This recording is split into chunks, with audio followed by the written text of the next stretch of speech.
And we're back here, Home Track Heroes. Steve Mortland here, Tom Gluther over there. Coming up, Evergreen Speedway Legends main event for, let me look, 30 laps coming up, and we're going to bring you the lineup. In the 11S, brought to you by Main Street Motorsports, is driven by Scott Main.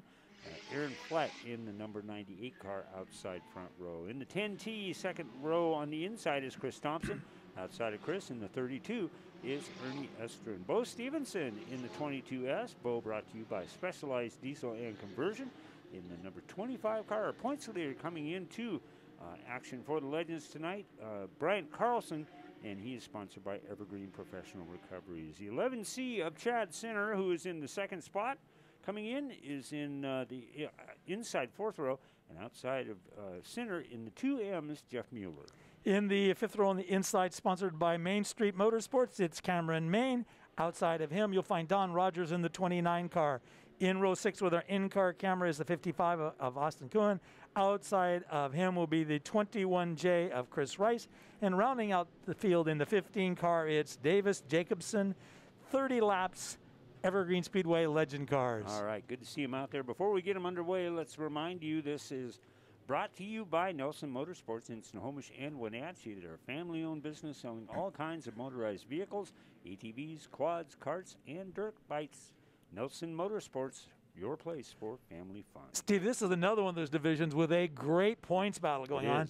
50 points available in this main event, and right now Bryant Carlson has just a 4-point lead over Chad Sinner. Chad has a 6-point lead over the third-place driver, that's Scott Main. So you can kind of figure it out. 50 points, this thing could change anytime. All right, they're getting wound up right now and underway as they cross the start-finish line with the Evergreen Legends. And right off the bat, we got a spin by the number 98 of Aaron Flett. And Chris Thompson also involved in this little incident going into turn 1, so we'll rack them back up and get it underway. But I like the comment you made about how cool the points battle is coming into this. And I got to be honest with you, when we found out Bryant Carlson was in the lead in this one, Bryant Carlson, I should say, I was pretty surprised. He's had an impressive season, and this just kind of shows you how staying consistent inside your race car can help you out. Yeah, and I'm kind of curious, is that a I'm trying to win it in the first lap, first corner deal, and it didn't quite work out? Is that what you define as? I don't know. I'm not going to go down there. All right. It's too easy to do, but they are, I know it. They are lined up behind our Evergreen Speedway pace car, as always brought to you by Speedway Chevrolet right here in Monroe. So they'll park that beautiful Chevrolet Camaro and get this thing back underway. Out of turn number 4, getting wound up. The motorcycle engines in this one takes them a bit to get wound up, but boy, when they do, these guys just absolutely fly. A lot better turn 1 entry for Aaron Flett in the 98 as in the lap prior. You see Chad Sinner in the 11C working the middle groove coming out of turn number 3, picking off cars in a pretty impressive fashion. Flett really had to get out of the way. Flett used all of the racetrack that time. Inside, outside, and then, but he got on through there. As you can see, Sinner dove down through the inside there to stay away from Flett, who was trying to get horsepower stuck to the ground. But it's Main and Sinner right now as they cross the line. Boy, Chad Sinner is so impressive behind the wheel. Talk about finding a car pretty much tailor-made for guys' driving skills. I think that's a great description. He's done an incredible job this year, Chad Sinner has, as he has since he pretty much got behind the wheel of one of these. This Sinner, they're a family operation. His dad ran these cars for a lot of years. Chad just an absolute natural to get behind the wheel of it. And going forward, and like we've mentioned, in the second spot coming into this race, 6 points behind our point leader Bryant Carlson. So kind of look maybe a little bit of more of a spur in the saddle for Sinner. As you see now, he's gotten that lead, and he is going to start pulling away here, as he typically tends to do, with Scott Main in the second spot, Bryant Carlson in the 25, in third, Aaron Flett. He's had a whale of a race so far. He's been all over the place, but still hanging in there. And I think Aaron Flett, if there is a most improved driver in this class, I think it should go to 98. He's really starting to get the hang of this thing. Steve, as you pointed out, motorcycle motors, these things, you sit in there and your butt's pretty much right on the ground. and they are very, very light cars. They're very nimble cars. The tires that they use, they're required to use a spec tire. It's a little bit on the hard side, which makes these things squirrely, hard to drive. You got to get up on the wheel and drive the heck out of them. Otherwise, you're just not going to be fast, and that makes them sometimes just a touch light, a touch squirrely. You know, when you look at like Flett's, you know, getting the handle on that thing, it's been kind of a difficult year for him, but that thing's starting to run much, much better. It really is. And there's one thing about these cars, and we've mentioned this several times this season here on Home Track Heroes.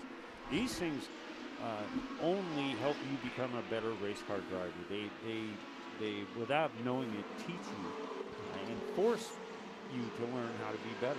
It teaches you how to feel it. It causes you to need to listen to the thing, because these things are, yeah, sure, they're inanimate objects, but there's always these noises, and they're trying to tell you something. You just got to figure out what it is. Well, Charlotte Speedway, that, you know, has cup races, they build a track specifically for these legend cars on the infield there, and they run these every week. And when you look at Kyle and Kurt Busch, that's where they came from. That's where they cut their teeth, were on legend cars. And there's a number of other drivers like them that have run legends and moved on into the Big Ten. So that tells you that you better be a racer if you're going to drive a legend car. You know, and I think one thing that's kind of cool to point out too, Tom, is that on a national scale, you see a lot of these guys that have kids that are getting started in racing, and even these drivers that you see on Sundays, now on Saturdays, are putting their kids. And here's a great shot in the number 55 of Austin Conan, and getting an idea. I love that camera shot as he's getting right up alongside there and Flett there. But these cars are a handful, and they command your respect. They force you to pay attention to what's going on. That's a great shot. You can see them coming down and working in there, taking it down into turn one. They're running nose to tail right there. Just one little slip up. You can see that car in front just kind of washing around. It's kind of hunting. We call that a hunting dog. Whoa! It's like a dog hunting. It's all over, but that is the 11 car. Yeah. 11C. 11C of Scott Main. So our early leader is working in the back part of it, is Aaron Flett. Now about 3 or 4 car lengths behind him, with Scott in position number 5, with Austin Keenan in the 55. It's a great camera shot. I hope we get to see more of that as this race goes on. If you remember back a couple of weeks ago, there were 3 of them that started the main event. So cool. I'm going to guess their field was a little short today. Some people probably scared off because of the weather. These guys come from all over the Pacific Northwest. Some of them from over in Yakima and Ellensburg and places like that. If they got up this morning, looked at the weather, probably said, "No, we're not going to get this done. I'm just going to go back to bed." Yeah, and the Legends are another one of those groups, like we were talking about with the Northwest Pro 4 trucks at the beginning of the show, where they're pretty much self-policing as well. They all have their own group that they are directed by. They have their own tech. They have their own points. And again, another promoter's dream to have a group like the Legends coming in. But, you know, with Chad Center just absolutely pulling away with this thing. It is all over but the trophy presentation, if he can keep that thing going. Great battle right there between the 25 of Bryant Carlson and the 2 of Jeff Mueller. Jeff Mueller's had an impressive season in these Legends as well. He's always been up there in that top 3, top 5 every race that we've had on. But boy, Chad Center just has got to be, you know, the saying is he's on cruise control. Could never be better explained or shown than what Chad Center's doing right now. And you mentioned that these cars run all over the country. There's a company called 600 Racing in the Charlotte area. They actually build these cars.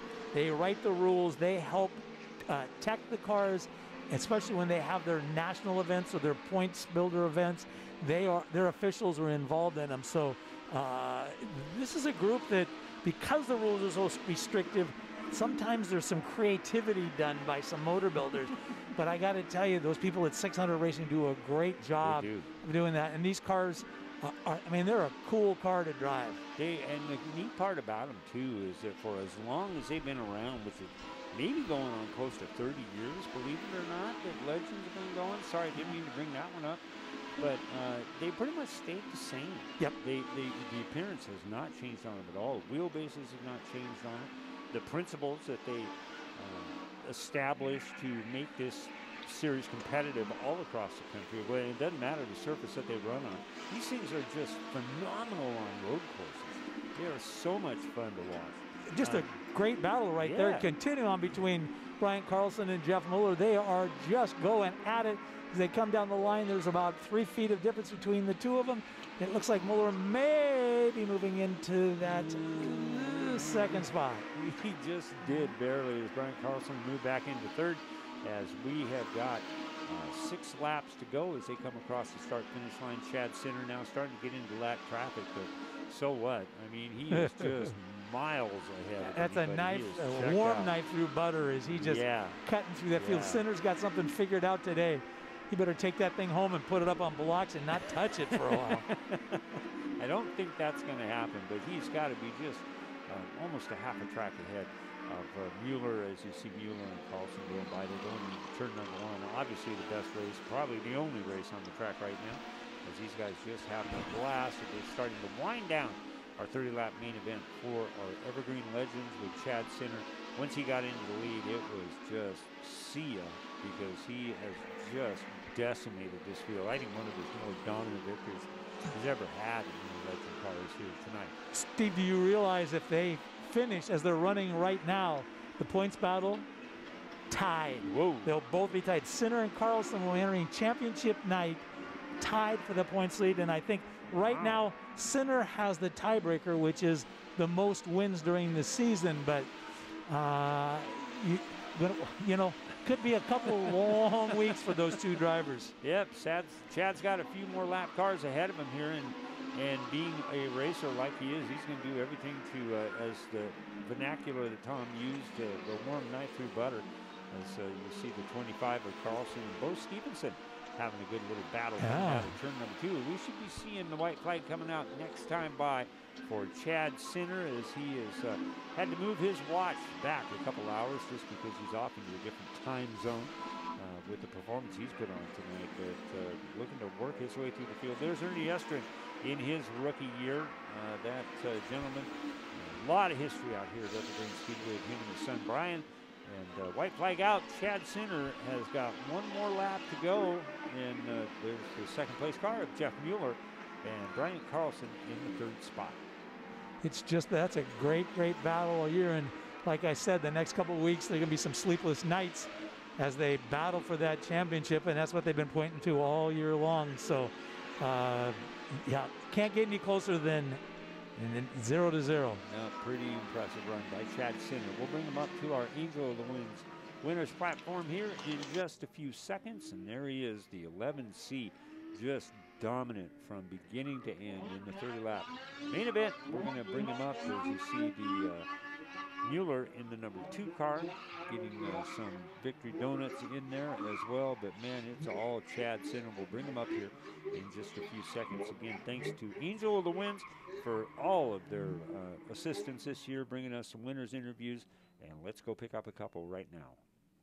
Down here with 3rd place Bryant Carlson, and you and Jeff put on quite a show battling for 2nd. Walk me through that battle. I don't know. We just checked out for a little bit. We watched Chad walk away, and I made an okay adjustment. I probably could have got away with leaving her alone, and I could have probably hung in there with Jeff a little bit, but it was a fun one, a long one. Who you need to thank for your 3rd place finish today?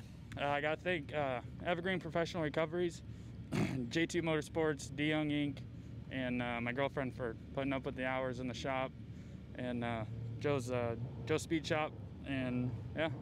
Bryant Carlson comes home with 3rd place. Down here with 2nd place Jeff Mueller, and yeah, like I said, you and Bryant put on quite the show. How were you able to get around him finally? I've been racing with Brian all year, so I was trying to push him up because he was in the championship point. So I wanted him to get a little better, but I didn't have enough time to catch the leader. So I was like, gotta go. Who you need to thank for your 2nd place finish today? I want to thank Optimus out of Burien and Thermotech powder coating out of Monroe here. Jeff Mueller comes home 2nd place.